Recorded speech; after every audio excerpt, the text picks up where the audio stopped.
This is your English listening practice podcast to help you learn and improve naturally. Have you ever heard someone say, "What's up?"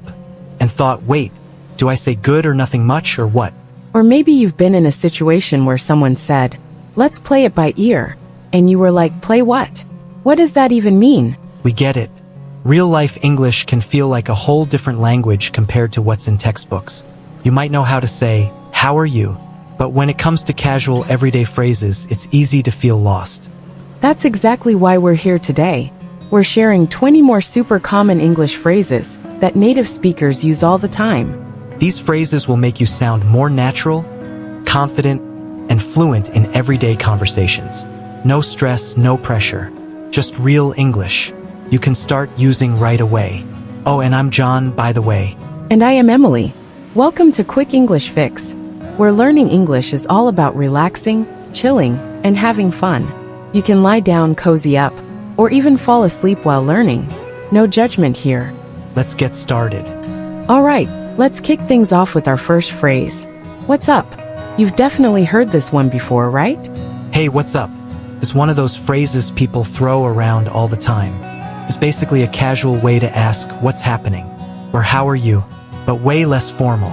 You'd use it with friends, or people you're comfortable with, or even someone you're just being friendly with. Like if you're walking into a cafe and see someone you know, you might say, "Hey, what's up?" And if someone asks you that, you could say something like, "Not much, just hanging out." Or, "Hey, what's up with you?" Let's try it with an example. "John, what's up?" "Chem, not much. Just thinking about what to have for dinner. You?" "Ugh, same. I'm craving something spicy." "Oh, now I'm hungry." All right, moving on to the next phrase. Long time no see. This is one of those phrases that's perfect for when you haven't seen someone in a while. Like if you bump into an old friend at the park, or run into a coworker after a long break. It's a quick way to say, "Hey, it's been a while." And they might respond with something like, "I know, right? What have you been up to?" It's a nice way to reconnect without it feeling forced. Example, "Hey John, long time no see." "Oh, hey, Emily. I know, right? It's been forever. How's everything?" "Not bad. Just busy with work." "You?" "Same here. We should catch up properly soon." "Definitely." Next phrase. I'm beat. This one's great for when you're really tired. I'm beat. I use this all the time, like after a long day at work, or running around doing errands. It's a quick way to say you're exhausted. It's super common. So, if someone asks how you're doing, you could say, "I'm beat. I just finished a big project." Or if you're out with friends and they ask if you want to stay out longer, you could say, "Nah, I'm beat. I'm heading home." Let's try with an example. "John, how are you feeling after that workout?" "I'm beat. I need a nap." "Oh, same. I also need a nap." Moving on to our next phrase. It's a piece of cake. This one's fun because it's not about actual cake. Well, unless you're baking, I guess. That sounds a little weird when you think about it. But it basically means something is really easy. Like if someone asks you how was the test and you found it super simple, you could say, "Oh, it was a piece of cake." Let's try it. "Okay, Emily, how was that presentation you were working on?" "Oh, it was a piece of cake. I practiced so much that it felt effortless." "Nice. Wish I could say the same about my last meeting." "Oh no. What happened?" Let's just say it wasn't a piece of cake. Fair enough. Okay, next phrase. Next up, let's call it a night. It means you're done for the day and ready to stop whatever you're doing, usually to go to bed or relax. It's similar to let's call it a day, but specifically for the evening. Like if you're out with friends and it's getting late, you might say, "All right, let's call it a night." Or if you're working late and finally decide to stop, you could say, "I'm exhausted. Let's call it a night." Let's try it. "John, it's almost midnight. Should we keep working on this project?" Let's call it a night. We can finish it tomorrow. Agreed. My brain's officially done for the day, but I'm running late, which is our next phrase. This is super useful for those days when everything seems to take longer than planned. Right. It's a quick way to say you're behind schedule.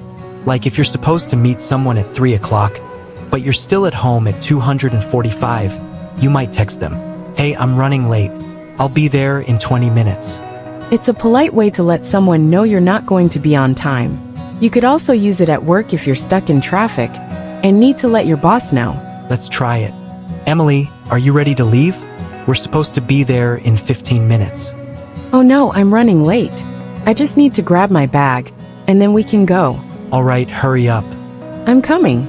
I'm coming. Now to our next phrase. Hold on a second. This phrase is super handy when you need someone to wait for a moment. It's like saying, give me a minute, but even quicker. You might use it if you're on the phone and need to check something, or if someone's talking to you and you need to finish what you're doing first. Or if you're on the phone with a friend and they ask you a question you need to think about, you might say, hold on a second, let me check. Let's try it. John, can you help me with this report? Hold on a second. I just need to send this email. No problem. Next up, it slipped my mind. This one's perfect for those moments when you forget something. Yeah, it's a casual way to say I forgot. Like if someone asks, did you send that email? And you realize you didn't, you could say, oh no, it totally slipped my mind. It's a little softer than just saying, I forgot. So, it's great for situations where you don't want to sound too careless. For example, if a friend reminds you about plans you made, and you realize you forgot, you could say, oh, it slipped my mind. What time are we meeting again? Let's try it. Emily, did you remember to bring the notes for the meeting? Oh no, it slipped my mind. I'll go grab them really quick. Hurry. The meeting starts in 5 minutes. All right, next we have I'm all ears. This is great for when you're ready to listen to someone. For example, if a friend says, I need to talk to you about something, you could say, sure, I'm all ears. It's like saying, I'm listening, but with a little more enthusiasm. Let's try it. Emily, I have an idea for the next video. Oh, I'm all ears. What is it? What if we do a video on English phrases for traveling? That's a great idea. Let's plan it out. Perfect. All right, let's move on to our next phrase. It's on me. This is used when you want to treat someone. It's like saying, I'll pay for this. You might use it when you're out with friends or coworkers and want to cover the bill. For example, if you're at a cafe with a friend and you want to pay for their coffee, you could say, don't worry, it's on me. Let's try it with an example. Okay, John, let's grab lunch. Sounds good. Where do you want to go? How about that new sandwich place? Sure. And don't worry about paying. It's on me. Really? Thanks.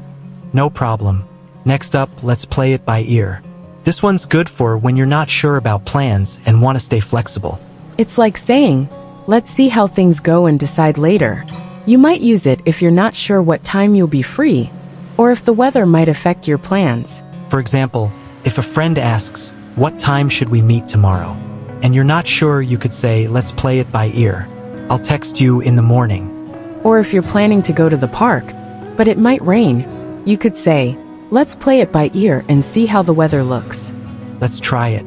Emily, do you want to meet up after work? Sure, but I'm not sure what time I'll be done. Let's play it by ear. Sounds good. Just let me know. The next phrase is, I'm feeling under the weather. This one's great for when you're not feeling well. It's a polite way to say you're sick or not feeling 100%. You might use it if you need to call in sick to work or cancel plans. For example, if a friend asks how you're doing and you're not feeling great, you could say, I'm feeling a bit under the weather today. Let's try it, Emily. Are you coming to the meeting? Actually, I'm feeling under the weather, so I think I'll stay home. Oh no, feel better soon. Thanks. Let's move on to our next phrase. Let's hit the hay. This one's great for when you're ready to call it a night and go to bed. For example, if you're out with friends and it's getting late, you could say, all right, I'm exhausted. Let's hit the hay. It's a casual way to say, let's go to sleep. You might use it after a long day or when you're just feeling tired. Or if you're at home and ready to sleep, you might say, it's been a long day. Let's hit the hay. Next up, it's not a big deal. This one's great for when something isn't as important or serious as it might seem. Yeah, it's like saying don't worry about it, or it's not a problem. You might use it to reassure someone or downplay a situation. For example, if someone apologizes for being a few minutes late, you could say, it's not a big deal. Don't worry about it. Let's try it. John, I'm so sorry I forgot to bring the book. It's not a big deal. You can bring it tomorrow.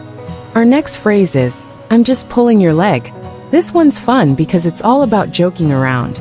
It's like saying, I'm just kidding, or I'm teasing you.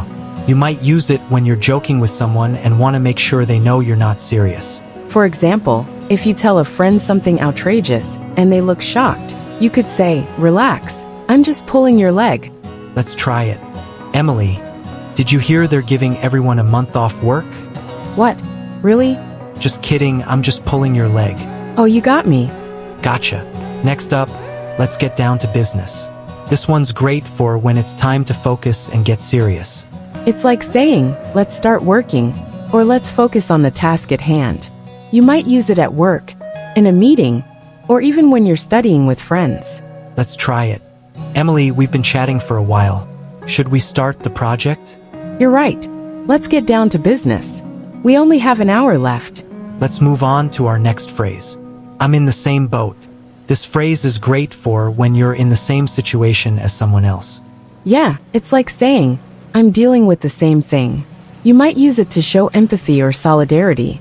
For example, if a friend says, "I'm so stressed about this deadline," and you're also stressed about a deadline, you could say, "I'm in the same boat.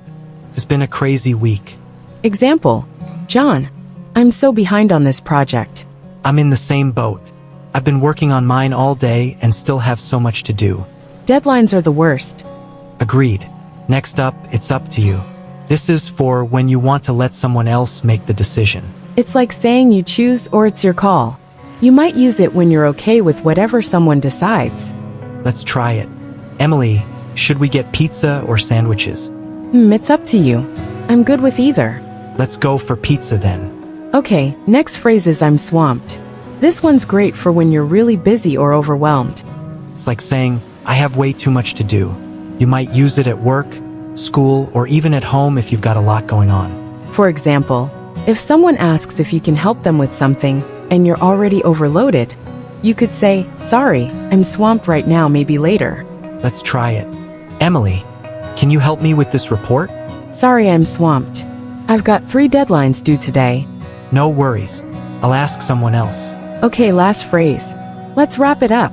This is for when it's time to finish something. For example, if you're in a meeting and it's time to wrap things up, you could say, "All right, let's wrap it up. We'll continue next week." Let's try it. John, isn't this the 20th phrase? Oh, right. Already? Yep. So let's wrap it up. Okay. Thanks for hanging out with us today and learning these 20 everyday English phrases.